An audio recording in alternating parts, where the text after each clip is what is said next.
नमस्कार, सरल टॉक में आप सभी का स्वागत है। आपके साथ मैं हूं गिरिराज शर्मा। मध्य प्रदेश इस समय रोजगार के लिए आंदोलन कर रहे हैं। युवाओं की एक ही मांग है कि उन्हें रोजगार दिया जाए। इसको लेकर के अभी मध्य प्रदेश के भोपाल में बेरोजगार युवाओं ने आंदोलन किया। इस विषय पर चर्चा करने के लिए आज हमारे साथ हैं बीजेपी से हैं सुमित जी, और कांग्रेस से है प्रदेश सचिव राकेश यादव जी, और साथ ही साथ बेरोजगार युवा संघ के अध्यक्ष दिनेश चौहान जी।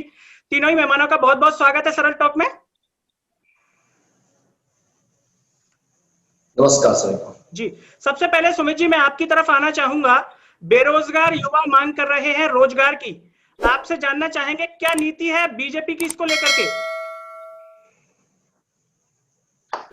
एक तो बेरोजगार जो हमारे युवा साथी हैं, उनकी मांग बिल्कुल जायज है। भारतीय जनता पार्टी उनकी मांग के भी साथ है और उनके साथ पूरी सहानुभूति रखती है और उनको आश्वस्त भी करना चाहती है कि इस देश को जितनी आप आजादी के बाद से इस देश की सारी समस्याएं देखिए। जब से इस देश में आजादी हुई है, धीरे धीरे लोग देश को समस्याएं बड़ी तेजी के साथ दी गई हैं, लेकिन जब से भारतीय जनता पार्टी आई है, एक एक समस्या के गर्त में नहीं जा रहा हूं। जब से भारतीय जनता पार्टी आई है, भारतीय जनता पार्टी ने शने शने सारी समस्याओं के समाधान की तरफ बढ़ाया है। बांग्लादेश से हमारी सीमा सुरक्षित थी, चीन के साथ हमारी सीमा की क्या स्थिति है, नेपाल के साथ हमारी सीमा की क्या स्थिति है, पाकिस्तान के साथ हमारी सीमा की क्या स्थिति है। देश में 2 लाख घरों तक बिजली नहीं पहुंची थी सर, हमने पहुंचाई है जी।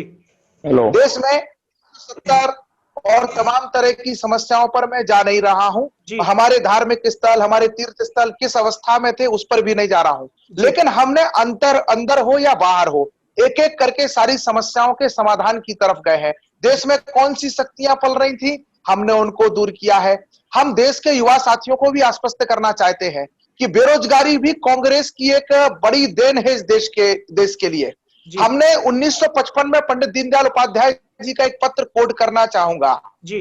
गिरिराज जी, आप तो बड़े प्रबुद्ध पत्रकार हैं जी। 1955 में पंडित दीनदयाल उपाध्याय जी ने नेहरू जी को एक पत्र लिखा था। उस पत्र की भाषा यह थी कि देश जिस नीतियों पर आप ले जा रहे हैं, यह देश को भयंकर बेरोजगारी की तरफ ला करके खड़ा कर देगा जी। दीनदयाल उपाध्याय जी ने कहा, मैं नहीं कह रहा हूं, मनुष्य सरकार को कोशिश चाहिए कि नीतियों का केंद्र मतलब व्यवस्था का केंद्र मनुष्य को रोजगार देना रहे। मशीनें मनुष्य की सुविधा के लिए तो हो, लेकिन उसका स्थान लेने के लिए कदापि ना हो। ये 1955 में हमने कांग्रेस को आगाह किया, लेकिन कांग्रेस एक पश्चिमी मॉडल को इस भारत में लागू करने की तरफ दिशा में बढ़ी है। तब से लेकर आज तक हर साल 10 लाख, जब 38 लाख करोड़ आबादी हुआ करती थी देश की राज्य, तब हर साल 10 लाख युवा बेरोजगार होते थे। आज क्या स्थिति हो गई है? आज 125 करोड़ की आबादी है, वो किस अनुपात में पहुंचेंगे? और आज जब सारी व्यवस्थाएं, अभी तक देश इसी चीज में, मतलब यह था कि आदमी को इस अवस्था में कर रखा था कि वो रोजगार अब हमें चाहिए, इस दिशा में सोच ही नहीं पाए। आज मोदी जी ने उन सब समस्याओं को समाप्त कर दिया है।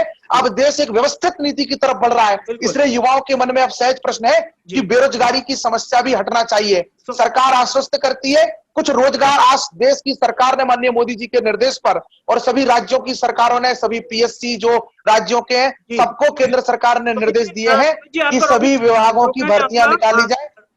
10 सेकंड और दीजिए, भर्तियां निकाली जाए। वो प्रक्रियाएं शुरू हो गई है। रेलवे ने 1,40,000 पदों पर आज भर्ती निकाल दी है, उसके नोटिफिकेशन जारी हो गए हैं। उन सब दिशा में भी हम चलेंगे और स्वरोजगार को भी हमने जिस तरह से स्वरोजगार को रोजगार देना एक प्रमुख मुद्दा बनाया है, प्रमुख कारण बनाया है, उसकी तरफ भी हम बड़ी प्रामाणिकता के साथ बढ़ेंगे। एनएसडीसी भी हमारा इसमें एक बड़ी भूमिका निभाएगा। इतना मैं आपको आश्वस्त करता हूँ। राकेश जी, सुमित जी कह रहे हैं कि भारतीय जनता पार्टी रोजगार दे रही है, युवाओं के साथ है, लेकिन अभी आंदोलन हुआ भोपाल में, ने देखा, क्या कहेंगे आप कि कथनी और करनी में अंतर है, क्या है? देखिए, आप यहां से इसको शुरू करें कि पिछले 70 साल में जो देश की ग्रोथ हुई है वो पिछले 6 साल में माननीय मोदी जी ने किस माइनस पे ला के खड़ा करा है, वो आंकड़ा सबको मालूम है जी। पाकिस्तान की जीडीपी प्लस है, नेपाल की जीडीपी प्लस है जी, बांग्लादेश की जीडीपी प्लस है, और हमारे हिंदुस्तान की -23 है जी। ये कौन सी नीति है जी? ये कौन सा आंदोलन है? ये कौन सा आत्मनिर्भर भारत है कि देश पूरा बर्बाद कर दिया, देश के युवाओं का भविष्य अगले 10 साल के लिए बर्बाद कर दिया। अभी के लिए नहीं करा है, ये साल 2 साल नहीं, अगले 10 साल तक भारत में बेरोजगारी तो बहुत छोटी बात है, रोजगार तो मिलना ही नहीं है, लोग भूखे मरेंगे, लोगों को खाने को नहीं मिलेगा और ये स्थिति बनने वाली है थोड़े दिन में कि पड़ोसी पड़ोसी को लूट लेगा। इसको रोकने की क्या व्यवस्था करी 6 साल में? मोदी जी की सरकार ने जिस ट्रेन में वो चाय बेचने का दावा करते हैं, वो ट्रेन ही बेच रहे हैं। अडानी के लिखे हुए नाम की ट्रेन चलने लग गई है, जो कि अभी आज बॉम्बे प्लेटफॉर्म से भी निकली है और एक जगह और पहुंची है। अगर ट्रेन का प्राइवेटाइजेशन अगर आप कर रहे हैं, जिसकी स्थापना में आपका कोई योगदान नहीं, आपकी पार्टी का किलोमीटर तक 1 किलोमीटर की लाइन बिछाने में योगदान नहीं रहेगा। राकेश जी, सारी योजनाएं बीच में रोकना चाहूंगा। राकेश जी, हमारा जो विषय है वो बेरोजगारी का है, मुद्दा है, तो मैं इस पर आपकी प्रतिक्रिया चाहूंगा कि युवाओं ने आंदोलन किया और सुमित जी का कहना है कि जो भारतीय, अरे गिरिराज जी दिनेश जी से पूछ लीजिए प्लीज। जी जी जी गिरिराज जी दिनेश जी से पूछिए। मैं उनकी तरफ जा रहा हूँ। राकेश जी, ट्रेन की स्थापना क्या कांग्रेस ने की है? ये कह रहे हैं कि भारतीय जनता पार्टी का ट्रेन में योगदान नहीं है, तो इनसे पूछिए क्या ट्रेन की स्थापना ट्रेन भारत में कांग्रेस की देन है क्या? इनसे पूछ लीजिए, का जनरल नॉलेज देखना चाहता हूँ। आपसे पूछ लेता हूँ, आप पंडित 1852 से रेल चल रही है आदरणीय देश में। अरे महाशय, पंडित दीनदयाल के बारे में जानते हैं कि वो कौन थे और उनका क्या हश्र हुआ था और किसने किया था? कुछ मालूम है? इतिहास राकेश जी, मैं दिनेश जी की तरफ जाना चाहूंगा। राकेश आज आप कांग्रेसियों के नाम का वारंट लेकर के आए हैं, दीनदयाल जी के बारे में ये बातें बोल करके आप क्या कांग्रेसियों को बेनकाब करना चाहते हैं? दिनेश जी, सुमित जी, मैं आपकी तरफ आना चाहूंगा, पहले दिनेश जी की प्रतिक्रिया ले लेता हूं। दिनेश जी, आप बेरोजगार युवा संघ के अध्यक्ष हैं। जैसा कि सुमित जी ने कहा कि भारतीय जनता पार्टी युवाओं के साथ है, कांग्रेस से हमारे साथ राकेश यादव जी हैं। आप युवा संघ के अध्यक्ष हैं, बेरोजगार संघ के, क्या कहेंगे इसको लेकर के आप? सबसे पहले इन दोनों गणमान्यों को नमस्कार प्रणाम और आपको भी नमस्कार प्रणाम। मैं दोनों की बातें सुना ना, मुझे 1947 का भारत देखना, ना 1853 की ट्रेन, और ना ही मुझे से मतलब है 4 सितंबर के आंदोलन से। 4 सितंबर का आंदोलन था पुलिस भर्ती के लिए, जो कि एक बहुत अत्यंत आवश्यक है। दोनों सरकारों ने कहती रही हैं कि हम पुलिस भर्ती देंगे। 15 महीने सरकार कमलनाथ सरकार थी, उन्होंने कहा कि हम पुलिस भर्ती देंगे। उन्होंने इसके बारे में जो उसमें उस समय तत्कालीन आपके डॉक्टर गोविंद सिंह थे, उन्होंने एक काम किया था कि उम्र को 33 से 35 किया था, उन्होंने टीप भी लिखी थी। दूसरा, उन्होंने एक काम शुरू किया था डॉक्टर माननीय बाला बच्चन साहब ने, जिस समय जो अपने होम मिनिस्टर थे, उन्होंने बोला था कि भर्ती प्रक्रिया शुरू होने वाली है। उसके बाद सरकार चली गई जी। उसके बाद अभी जब तक लगातार, जब ये कोरोना महामारी विभीषिका हुई और उस वक्त लगभग प्रदेश के 78 से 108 बच्चों ने सुसाइड किया है। ये शायद पता नहीं होगा, लेकिन बता दूं, हमारे भाई थे, हमारे साथ तैयारी करने वाले थे। मैं एक अभ्यर्थी हूं, लेकिन इस अभ्यर्थियों के वजह से मैं आज एक बेरोजगार युवा संघ का अध्यक्ष बना। समस्या आज की है, मुझे भूख आज लगी है। 15 साल पहले क्या हुआ था आई डोंट नो, ना ही मुझे मतलब उससे। 50 साल पहले क्या हुआ था कोई मतलब नहीं है। पुलिस भर्ती प्रक्रिया सूचित कीजिए उनको, अधिसूचित कीजिए उनको, और साथ में पीएससी में जो 2019 से लेकर के जो भी आपने जो गेम करती है, को छोड़ो उसके बाद को 2020 का एमपीपीएससी का नोटिफिकेशन निकाला जाए। शिक्षकों की जो भर्ती आपने निकाली है, जो पूरा का पूरा बंदरबाट हो गया है कि हिंदी और अपने जो अच्छे सब्जेक्ट होते हैं, जो कि भारतीय अच्छा पढ़ते हैं, उसमें पद ही नहीं है। आपने अंग्रेजी में, बाकी सारी चीजों में पदों की वृद्धि कर दी है, जो कि पूरी तरह से गलत है। हाल का मुद्दा जो है वो है सर पुलिस भर्ती की अधिसूचना का। मैं खुद माननीय जो गृह मंत्री हैं नरोत्तम सिंह, उनसे मिला था। उन्होंने खुद कहा 4000 पदों पर हमने स्वीकृति दे दी है। मैंने कहा साहब स्वीकृति दे दी है आपने, आप अधिसूचना जारी कर दीजिए। गिरिराज जी समझिएगा, साहब दोनों साहब समझिएगा, आप सबसे छोटा हूं, आप नोटिफिकेशन निकाल दीजिए। जब स्थितियां सामान्य होंगी तब एग्जाम करवा लीजिएगा। नोटिफिकेशन निकालने के लिए किसी पैसे की आवश्यकता नहीं पड़ती है, इतनी इकोनॉमी हमने भी पढ़ी है, किसी प्रकार की आवश्यकता नहीं पड़ती है। हम चाहते हैं कि हमारा सिलेक्शन हो, हम पढ़ाई करें, हमें राजनीति से कोई मतलब नहीं है। लेकिन ये हमने जब देखा कि कोई नहीं सुन रहा है, आप हम चाहे वो गृह मंत्री जी के पास जाएं, उन्होंने नहीं सुना उस बात को। उन्होंने बोला कि देखेंगे कोरोना काल खत्म होने के बाद। यहीं इसी दौरान, इसी कोरोना के समय उत्तर प्रदेश पीएससी निकाल चुका है, आपको सबको पता है। इसी कोरोना काल से बिहार 2000 एसआई निकाल चुका है, दिल्ली एसआई, दिल्ली कांस्टेबल दोनों निकाल चुका है, और आप जाए महाराष्ट्र चले वहां निकाल चुका है। तो क्या सिर्फ कोरोना मध्य प्रदेश के लिए है? मेरा सिर्फ तात्कालिक मुद्दे पे चर्चा करें साहब। आप दोनों से मेरा निवेदन है, ये जो कल जो आंदोलन हुआ है 4 तारीख को, उसका सिर्फ मुख्य मुद्दा था भर्तियों की अधिसूचना ना आना और 78 से 108 बच्चों का सुसाइड करना। बिल्कुल दिनेश जी, ये हमारा मुख्य मुद्दा है। जी सुमित जी, सीधा सा सवाल है, जैसा कि दिनेश जी ने कहा कि केवल नोटिफिकेशन निकाल दिया जाए, इसमें कोई आपत्ति नहीं है, तो आपकी पार्टी की तरफ से इस पर आपकी क्या किसी से चर्चा हुई नोटिफिकेशन को लेकर के, क्या कहेंगे आप सुमित जी? इसकी चर्चा या आश्वासन का सवाल ही नहीं है। दिनेश जी की बात से पार्टी भी पूरी तरह सक्षम है और सरकार भी सहमत है। हम बहुत जल्दी इस बेरोजगार सेना की इस मांग को पूरा करेंगे। हमने अभी अतिथि विद्वानों की मांग को आज उच्च शिक्षा मंत्री जी ने कह दिया है। 75% लोगों को वापसी के आदेश जारी हो गए, सिर्फ 750 लोग बचे हैं जिनको पुनः पदस्थापना के आदेश जारी होने हैं, जो 2-3 दिन में हो जाएंगे। ऐसे ही ये जो नोटिफिकेशन वाला इशू है, इसको भी हम 3-4 दिन में समाप्त करने जा रहे हैं। शीघ्र आपको इसी हफ्ते में सूचनाएं मिलेंगी। सरकार देखिए प्रत्येक मामले को लेकर के गंभीर है। कोरोना काल की चुनौतियां अपनी जगह हैं, उसका भी हम पालन करेंगे, उससे भी लड़ेंगे, लेकिन बेरोजगारों की मांगों से पार्टी पूरी तरह से सहमत है। रोजगार व्यक्ति की बेसिक आवश्यकता है। माननीय मोदी जी ने बार बार कहा है, नई शिक्षा नीति जो हम लेकर के आए हैं वो इसीलिए लेकर के आए हैं कि ये बेरोजगार की सेना खड़ी ना होती जाए। बेरोजगार की सेना की जगह श्रमिक कुशल लोगों की एक सेना खड़ी हो, जो भारत के मैन्युफैक्चरिंग को, भारत के उत्पादन को, भारत के डेवलपमेंट को गति दे, और हम उसको करने जा रहे हैं। हमारे कांग्रेस के मित्रों से कहना चाहता हूं, हमारे कांग्रेस के मित्र कह रहे थे, एक निवेदन था जी। हमें नहीं पता कि हम तो बेरोजगार छात्र हैं, मैं भी एक अभ्यर्थी हूँ, सिविल सर्विस का एस्पिरेंट हूँ। हमने जब वहां गए, आंदोलन हुआ, हम 44 लड़के लड़कियों, कुछ शिक्षकों पर FIR दर्ज हुई है। आपसे अनुरोध करते हैं उस FIR को वापस करवाया जाए, क्योंकि हम भविष्य तक जुड़ा हुआ है चीजें, हम लोग तो कुछ जानते भी नहीं चीजें। एक हाथ में हमारे सैनिटाइजर थे, मास्क लगे थे, दूसरे हाथ में ज्ञापन थे, लाठी मार लिए, कोई दिक्कत की बात नहीं, लेकिन FIR को वापस की जाए ताकि उन बच्चों का जो भविष्य है अंधकार में ना हो। ये आपसे अनुरोध है साहब। मैं राकेश जी की तरफ आना चाहूंगा। जी, मैं स्वयं एक युवा हूँ और मैं आपको आश्वस्त कर रहा हूं कि इस FIR को मैं स्वयं कल गृह मंत्री जी लौटेंगे, मैं स्वयं इस बाबत बात करूंगा और आपको आश्वस्त करता हूं कि जो भी अगर ज्ञापन देने की, चूंकि आप लोगों से भी आप राजनीतिक टूल बन रहे हैं, आप कांग्रेस के राजनीतिक टूल मत बनिए। आप समस्या में समस्या का समाधान मत खोजिए, आपको समस्या का समाधान में ही मिलेगा। आपके आंदोलन की अनुमति PC शर्मा जी लेते हैं। अब आपके आंदोलन की अनुमति जब PC शर्मा के लेटर हेड पर जाएगी तो निश्चित रूप से आप राजनीतिक टूल बनेंगे। मैं आप बेरोजगार साथियों से, युवा साथियों से प्रार्थना करता हूं, कांग्रेस ही इस देश की समस्याओं की जड़ में है, आप उसके हाथों इस्तेमाल मत होइए। सर एक निवेदन, आखिरी एक निवेदन कर लूं मैं आपसे, एक निवेदन।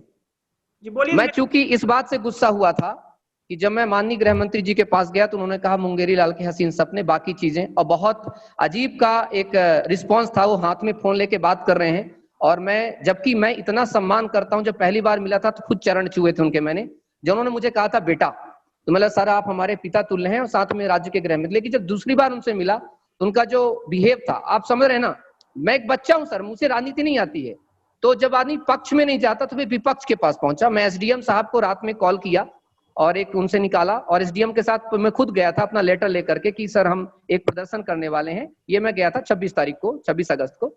तो बोले प्रदर्शन के लिए सरकार की तरफ से हिदायत है, किसी प्रकार के प्रदर्शन की अनुमति नहीं है आपको। मैं बोला सर 4 सितंबर को प्रदर्शन का मतलब ये नहीं कि हम उग्र प्रदर्शन है, हम ज्ञापन देंगे, हम एक रैली बना करके जाएंगे।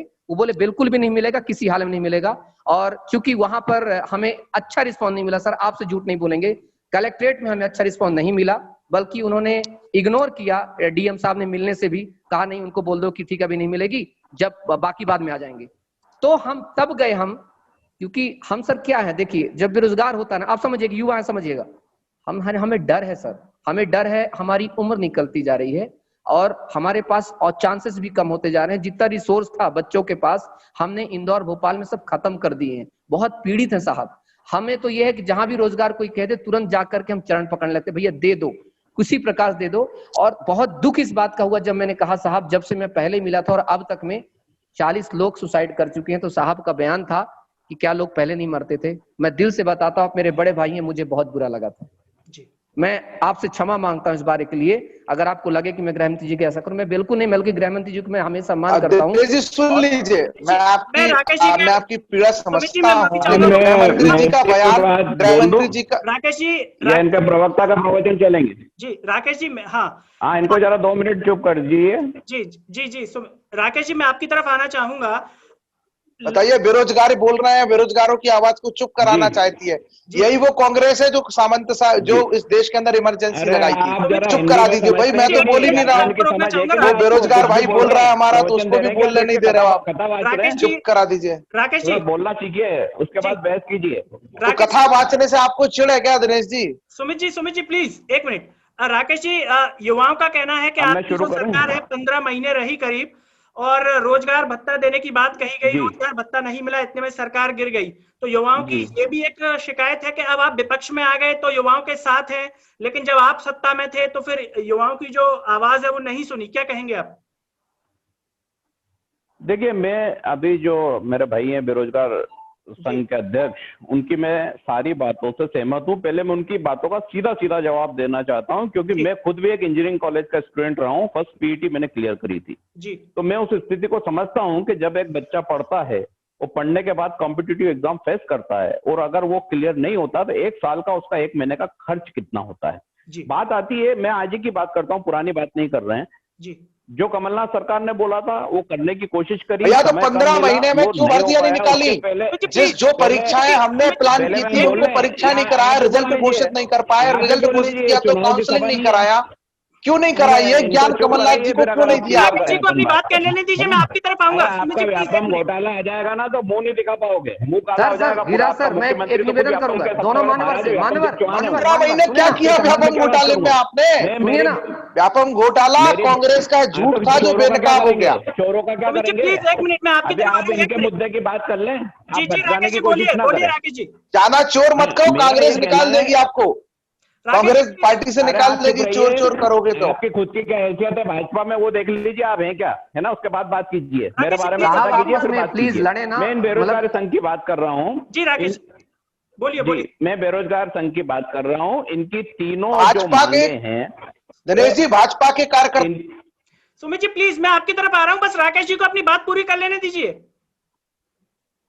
मैं इनकी पूरी मांग से सहमत हूँ। हाँ, मैं भाजपा के कार्यकर्ता की हैसियत पर मत जाइए। ये हैसियत तोड़ने का जो आपका सामंतशाही तरीका है, इसको बदलिए। भाजपा के एक छोटे कार्यकर्ता की हैसियत भी तुम्हारे कमलनाथ जी से ज्यादा है, ठीक है? मेरा आशा का संयोग बना के रखिए तो ज्यादा ठीक रहेगा। जी राकेश जी, अपनी बात खत्म कीजिए। राकेश जी देखिए, हाँ, हम इनकी बात से सहमत हैं। जो सच ये बोल रहे हैं कि जितने युवाओं ने आत्महत्या करी है, अगर वो 40 हैं 70 हैं, मैं आने वाले उपचुनाव में उसकी बात कर रहा हूँ। जैसे ही सरकार वापस लौटती है, जैसे ही कमलनाथ सरकार काबिज होती है, मैं इनकी तीनों मांग का कमिटमेंट यहाँ आपके डायरेक्ट इनसे कर रहा हूँ कि जितने भी युवाओं की जान गई है, उनके परिवार से किसी एक व्यक्ति को निश्चित तौर पर जो उसकी योग्यता होगी, सरकारी नौकरी 100% दी जाएगी। पहली बात। दूसरा, पुलिस भर्ती का जो ये बोल रहे हैं, अन्य एग्जाम की जो नोटिफिकेशन जारी होना है, सरकार बनने के 2 महीने में 60 डेज में वो नोटिफिकेशन कमलनाथ सरकार में 100% जारी होंगे। ये कोई वादा नहीं है, ये कमिटमेंट है। क्योंकि कमलनाथ सरकार को जो 12 महीने का समय मिला था, उसमें कितनी 15 साल की अव्यवस्थाएं थी जो प्रथम दौर की थी, तो कोशिश करी हमने हल करने की। कई मूल बात जो बेरोजगारी भत्ता है, जैसे उसको शुरू करना था, उसका एक सिस्टम बनाना था, उनकी एंट्रियां करना थी। हजारों युवा जो बेरोजगार हैं उनको एक सिस्टम में लाना था, वो समय नहीं मिल पाया। वो चीज को मैं मानता हूं कि वो कमिटमेंट जो निश्चित 6 महीने में होना था, उसको हम लेट हुए, और उसकी वजह बहुत सारे डिस्टर्बेंस थे। लेकिन अब आने वाले समय में जो इनकी बेसिक प्रॉब्लम है, यूथ को क्या चाहिए आज, उसको उसका हल चाहिए कि वो एग्जाम का नोटिफिकेशन हो, वो एग्जाम फेस करे, एग्जाम क्लियर करता है, नहीं तो उसका भविष्य दूसरी जगह सेटल करे। जितनी नौकरियों में भर्ती की बात है, चाहे बैकलॉग के पद हो या आज जो सृजन करके पद निकालना है, जैसा इन्होंने बोला अभी गृह मंत्री का जो रवैया रहा, जिस तरीके से इनको डील करा, निश्चित तौर पर बहुत शर्मनाक है। एक यूथ अगर आपसे मिलने आता है, आप उसकी वजह से मंत्री हैं, आप गृह मंत्री आज हैं कल नहीं रहेंगे, लेकिन आप उसको अपमानित कर रहे हैं, आप उसको मुंगेरी लाल के हसीन सपने बोल रहे हैं। आपने सरकार कैसे बनाई? आपने तो खरीद फरोख्त करके बनाई, आप चुनी हुई सरकार तो थे नहीं। तो एक यूथ को अपमानित करना यानी कि सीधा सीधा पूरे मध्य प्रदेश को अपमानित करना, और कोई भी नेता हो, चाहे बीजेपी का हो, कांग्रेस का हो, यूथ को अगर अपमानित करेगा तो निश्चित तौर पे युवाओं को उसका खुला विरोध करना चाहिए। डरने की जरूरत नहीं है, चाहे कांग्रेस साथ दे या कोई सी पार्टी साथ दे। यूथ का अपमान कर रहा है, उस नेता को सड़क पे, जमीन पे लाके सड़क दिखाना ही चाहिए। दिनेश जी, जैसा कि राकेश जी ने स्पष्ट कहा, कोई सी भी पार्टी हो, युवाओं का अपमान नहीं सहा जाएगा, चाहे वो कांग्रेस हो या बीजेपी हो, वो इस बात को मान रहे हैं। सुमित जी से हमारा संपर्क कट गया है। चलते चलते क्या आप इस सरल टॉक के माध्यम से कहना चाहेंगे दिनेश जी? मैं इतना कहना चाहता हूं कि सुमित जी ने अभी जो कहा है कि एफआईआर वापस होगी और 1 हफ्ते के अंदर नोटिफिकेशन आएगी, मैं आपको पहले भी बोला हूं कि इलेक्शन के पहले सिलेक्शन, हमें नोटिफिकेशन चाहिए इलेक्शन के पहले। मैं आपको कल भी बताया था, हमेशा बताता हूं कि युवा को चाहिए रोजगार, युवा को चाहिए सम्मान। जैसे कि कांग्रेसी जो हमारे साहब थे, उन्होंने भी अच्छी बात कही। उन्होंने एक बात कही, उन्होंने कही कि देखो भाई, मैं भी एक युवा था, तो मुझे बहुत अच्छा लगा इस बात का। हम युवाओं को चाहिए नौकरियां, और उस नौकरियों में हम लगे हैं। हमें नहीं, हमें राजनीति करके करेंगे क्या हम?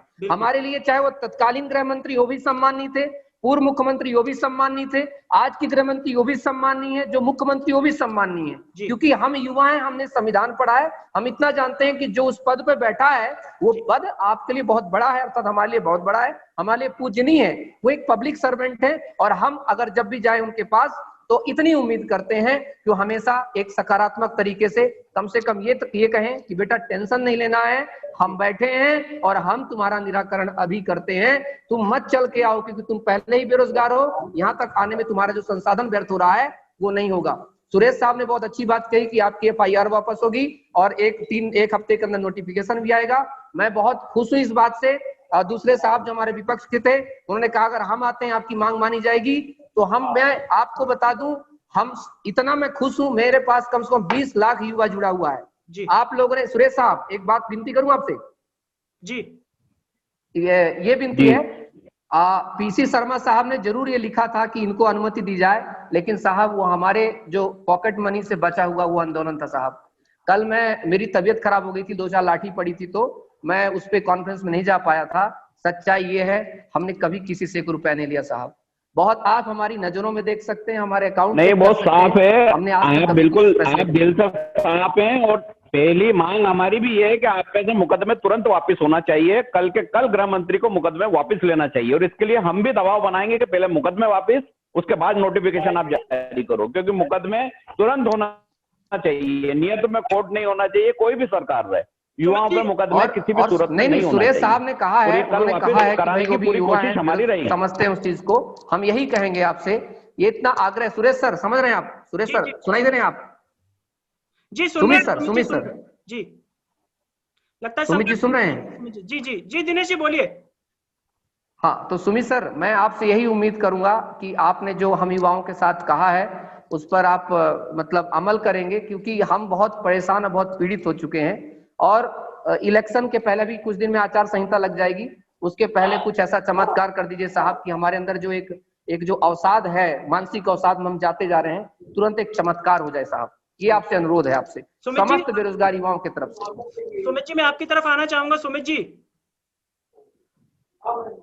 सुमित जी, जी गिरिराज जी, दिनेश जी ने कहा कि वो जितने भी बेरोजगार युवा हैं मानसिक अवसाद की स्थिति में है, डिप्रेशन में है, अगर सरकार चुनाव से पहले, जिस सभी युवाओं की मांग है कि चुनाव से पहले बस नोटिफिकेशन निकाल दिया जाए, हमें कोई आपत्ति नहीं है, तो क्या आप सरल टॉक के निकल जाएगा, आश्वस्त करते हैं कि चुनाव से पहले नोटिफिकेशन मिल जाएगा?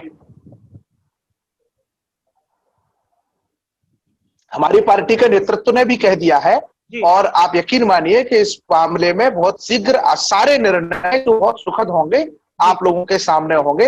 हमें जब सरकार मिली है तो निश्चित रूप से ही 15 महीने इस प्रदेश के बहुत व्यर्थ हो गए थे। हमने सारी व्यवस्थाओं को ठीक करते हुए ये नोटिफिकेशन भी, जैसा बेरोजगार सेना ने मांग की है, और तमाम तरह के हमारे ही संगठन, हमारे भी युवा हैं, हमारे परिवारों में भी युवा हैं, सबकी मांग को ध्यान में रख करके, युवा कोई ऐसा नहीं है कि हमारे परिवारों से बाहर है, वो युवा हमारे घरों के लोग भी है, सबकी मांग को ध्यान में रखते हुए पुलिस भर्ती का नोटिफिकेशन, ये पूरा मूवमेंट खड़े होने से पहले ही गृह मंत्री जी ने इसकी फाइल को मंजूरी दे दी थी। और उसकी प्रक्रिया, चयन मापदंड। चूंकि हम बेरोजगार सेना को हम बताना चाहते हैं एक बात, कांग्रेस की भर्ती करने की प्रक्रिया हमेशा से ही बगला बेस्ड रही है।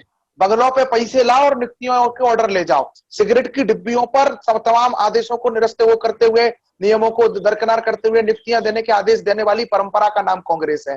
तो हमारे यहाँ एक साफ सुथरी व्यवस्था के तहत हम करना चाहते हैं। कांग्रेस ने मनमानी करने के लिए कांग्रेस ने मनमानी करने के लिए हमारे पास वक्त की कमी है। चलते चलते राकेश जी आपकी प्रतिक्रिया दे दीजिए। जी राकेश जी बोलिए। ये व्यापम सिंह चौहान के सिपाही हैं जिन्होंने जिंदगी भर डंपर से पैसा कमाया, रेती ब्लैकमेल करके पैसा कमाया, युवाओं का तो चूरा ही करा है। कई को जेल 15 महीना क्या घात छीन रहे थे, अगर कोई बात तो कार्रवाई करके दिखाते। पड़वाई है, सारे घोटाले कर जनता को मूर्ख बनाने की कोशिश की, सरकार में आया तो सब पर क्लीन चिट दिया आपने। थोड़ा सा देखिए, मध्य प्रदेश की जनता देख रही है आपको। और बिल्कुल रगड़ के इनको जमीन पे पटका है। वो सरकार क्या नोटिफिकेशन करेगी? ये नोटिफिकेशन की बात कर रहे हैं, ये निकाल नहीं सकते। राकेश जी, नोटिफिकेशन निकालने की। हमसे जुड़ने के लिए राकेश जी, सुमित जी आपने समय दिया। तो दर्शकों, ये थे हमारे साथ कांग्रेस से राकेश यादव जी और बीजेपी से सुमित जी, जिन्होंने इस मुद्दे पर खुलकर के बात की और साफ कहा सुमित जी ने कि हमारी सरकार नोटिफिकेशन देगी। और राकेश यादव जी ने भी कहा है कि एफआईआर को वापस लिया जाएगा। हम इसकी मांग करेंगे गृह मंत्री जी से कि 1-2 दिन में युवाओं पर जो एफआईआर लगाई गई है वो वापस ली जाए। दोनों ही मेहमानों का बहुत बहुत धन्यवाद और साथ ही साथ दिनेश चौहान जी आपका भी बहुत बहुत धन्यवाद सरल टॉक से जुड़ने के लिए और इस विषय पर चर्चा करने के लिए।